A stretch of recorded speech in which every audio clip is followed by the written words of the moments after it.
또 기상재해, 요번에 보니까 아주 무슨 우리가 태풍 피해도 있고, 뭐 무슨 필리핀에는 태풍이 와가지고 뭐 10만 명 이상이 뭐 어려움을 당했다 뭐 이렇게 하는데, 이런 기상재해 이런 것들도 쓰나미 같은 것이 오기 전에 몇 시간 전부터 해변에 몰려오는 소리를 분석하면, 그러면 그것에 의해 가지고 결국은 기상재해로부터 어느 정도 탈출을 할 수가 있다, 또 예방을 할 수가 있다, 뭐 이런 거죠. 또 화산이 분출하기 전에는 전초전상이 일어나는데, 그런 전초전상을 결국은 소리로 파악하는 거예요. 그 동물들은 그러한 그 소리의 어떤 범위를 사람보다도 더 넓게 받아들여 가지고, 이런 마그마가 솟구치는 지진이나 해일이 일어나기 전에 빨리 그 피신처를 벗어나 버리는 거죠. 그러니까 피신처로 도망을 가버리는 이런 그 사례들이 외신에서 많이 밝혀지기도 하고 그렇습니다. 뭐 소리의 활용은 이거 외에도 아주 이제 다양하게 있는 거죠. 그러면 소리는 분명히 어떤 정보, 어떤 의미를 싣고 가는 하나의 수단이다, 즉 하나의 미디어라고 이야기를 했어요.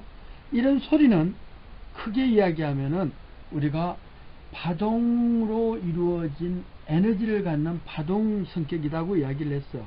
그러다 보니까 이런 파동은 크게 세 가지의 요소를 또 갖게 돼요. 파동은 먼저 소리의 크기가 어떻게 되느냐, 파동으로 이루어져 있으니까 진폭의 크기, 또 1초에 몇 번씩 이렇게 파동이 발생하느냐, 이걸 주파수라 그러고, 또 얼마 정도로 지속이 되느냐, 우리는 이걸 소리의 지속시간이라고 그럽니다. 이 세 가지 요소를 하나하나 이렇게 살펴보도록 하죠. 보통 우리가 노래방에 가가지고 노래를 부르면은 이 스트레스 해소가 된다고 해요.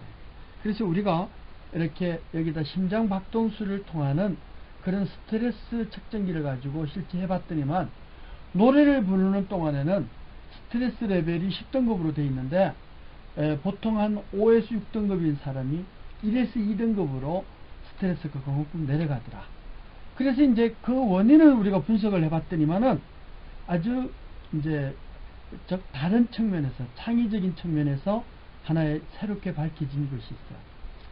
자, 그래서 먼저 소리의 크기적인 측면에서 어떻게 하면은 스트레스를 해소할 수가 있을까? 그래서 노래방에서 노래 부를 때도 스트레스가 해소되지만, 그 주요 원인 중에 소리를 크게 지르면은, 또 오랫동안 길게 지르면은 그만큼 해소가 되는데, 그런 실험 장면을 잠시 동영상으로 확인해 보도록 하겠습니다. 여기 이제 이게 처음 틀면 되는 거. 이제 하면 될까? 얼마나 됐어요, 시간? 할까요? 자, 소리를 이렇게 크게 지르면은 어느 정도 이제 스트레스 해소가 될 수가 있는데, 제가 그래서 여기서 여러분들이 살아가면서 많은 스트레스에 이제 시달리게 되는데요. 이 스트레스를 해소하는 것, 즉 우리나라 말로 뭐 화병이 되는데, 화병이 일어나지 않게 이 소리 공학적인 측면에서 하나의 팁을 드리도록 하겠습니다. 일단 숨을 들이켜요. 숨을 이렇게 들이키면은 이렇게 공기가 천천히 모아지면서 폐에 결국은 공기가 모아지겠죠. 즉 소리를 내려면은 공기를 모아 갖고 해야 되기 때문에, 그래서 또 들이키는데 3초, 또 참는데 한 3초 정도 딱 머물러요. 그런 다음에 또 3초 동안 천천히 내뱉어봐요. 이것을 한 10번만 하면 여러분들이 갖고 있는 화병이나 스트레스, 심장성 스트레스는 전부 해소가 될 수가 있어요. 그것은 왜 그러냐면, 우리가 말을 하거나 노래를 부르거나 소리를 지르게 되면 일단 목소리를 내야 되기 때문에, 그래서 외부에서 공기를 들이켜야 돼요. 이렇게 공기를 들이키면 폐가 이렇게 팽창이 되겠죠. 팽창이 되면 폐를 둘러싸고 있는 여러 장기들이 있는데, 이 장기들을 압박을 하게 돼요. 그래서 그런 채로 3초만 유지하다가 그 다음에 천천히 훅 하고 풀면은, 그러면 이게 결국은 폐를 중심으로 하는 주변 장기를 마사지하는 효과가 생기고, 적어도 3초 동안은 심장을 안정되게 잡아주는 효과가 있어요. 그러다 보니까 결국은 우리가 소리공학적으로 봤을 때 건강 소리적인 측면에 봤을 때 그만큼 스트레스를 해소할 수가 있다는 거죠. 한번 따라해 볼까요?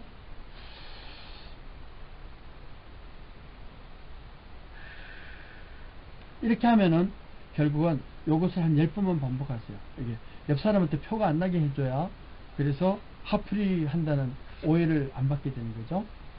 자, 이제 이어가지고 우리가 소리의 크기는 앞에서 파동이 이렇게 있고 그 다음에 진폭이 있다고 그랬어요. 여기 진폭을 우리는 소리의 크기라고 그러는데, 이런 소리의 크기가 결국은 이 진동판이라든가 사람의 고막을 자극을 해서, 그래서 결국은 소리를 듣게 되는 거예요.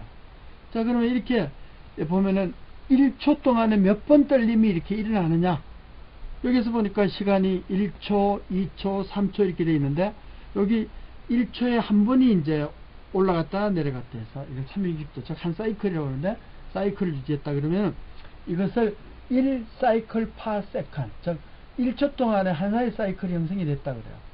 그래서 사이클 per second, 이것을 우리는 사람 이름을 붙여가지고 헤르츠라는 단위로 이야기를 합니다. 그래서 이것을 1헤르츠라고 이야기를 하는데, 보통 보면은 사람의 귀는 20Hz부터 2만Hz까지 듣는 걸로 되어 있다는 거죠. 1초에 20번 이상 떨려야 사람 귀에 들리고, 또 2만Hz가 1초 동안 2만Hz가 넘어가면 사람 귀로는 들을 수가 없게 된다는 거죠. 근데 강아지들은 한 5만Hz까지를 들어요. 박쥐들은 결국은 한 50만 헤르츠까지 이렇게 들을 수가 있다는 거죠.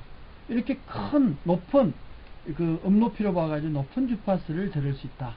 이것은 아주 청각이 탁월하다 그러는데, 우리가 이제 또 조사를 해보니까 사람의 귀는 1초에 20Hz부터 2만Hz라고 듣는다고 돼 있지만, 사람이 나이가 들잖아요.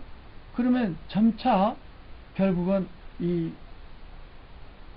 파동의 수를 청각이 잘 헤아리지를 못해요. 왜냐하면 파동의 수는 청감세포로 이렇게 파악을 하는데, 이 청감세포가 나이가 들면 노화가 돼가지고 결국은 보통 20Hz부터 2만Hz라고 그러지만 실제로는 20Hz부터 10,000Hz 정도까지밖에 못 듣게 된다는 거죠. 50만 넘으면. 그러니까 여러분들도 빨리 노화가 안 일어나려 그러면 아주 시끄러운 소음 환경 하에서는 놓이지 않아야 돼요. 시끄럽다는 것은 소리의 크기가, 이 진폭이 크다는 거니까 그런 조용한 가정에서 놓일 수 있도록 한번 노력해 볼 필요가 있어요. 또 소리의 두 번째 요소는 소리의 결국은 이 파동수라 그랬어요. 1초 동안에 몇 번 파형이 나타나느냐. 그래서 1초에 한 번만, 한 사이클만 나온다 그러면 1헤르츠라 그러고, 10번 나오면 10헤르츠, 100번 나오면 100헤르츠가 되겠죠. 이렇게 헤르츠가 높으면 점점 고음이 되고, 헤르츠가 낮으면 점점 저음이 돼요. 그럼 그 중간에는 또 중음이 있는데, 이렇게 저음, 중음, 고음은 딱 정해진 경계 부분은 없어요. 그러나 이제 우리가 그냥 보통 이야기할 때는 목소리로 봤을 때 100Hz 이하는 저음이라 그러고, 100Hz부터 1000Hz 사이를 중음이라 그러고, 1000Hz 이상을 고음이라고 이렇게 구분 짓기도 해요. 그러니까 그건 절대적인 것은 아니지만 아무튼 그렇습니다. 근데 우리가 이제 여기서 목소리를 같은 사람이 내는데 왜 헬륨 가스를 들이키면 목소리가 이상하게 고음이 되고 마치 오리가 깨깨깨깨 거리는 것처럼 이상한 소리가 나오는 것일까요? 그것을 우리가 실험을 통해 가지고 먼저 확인을 해 보도록 하겠습니다.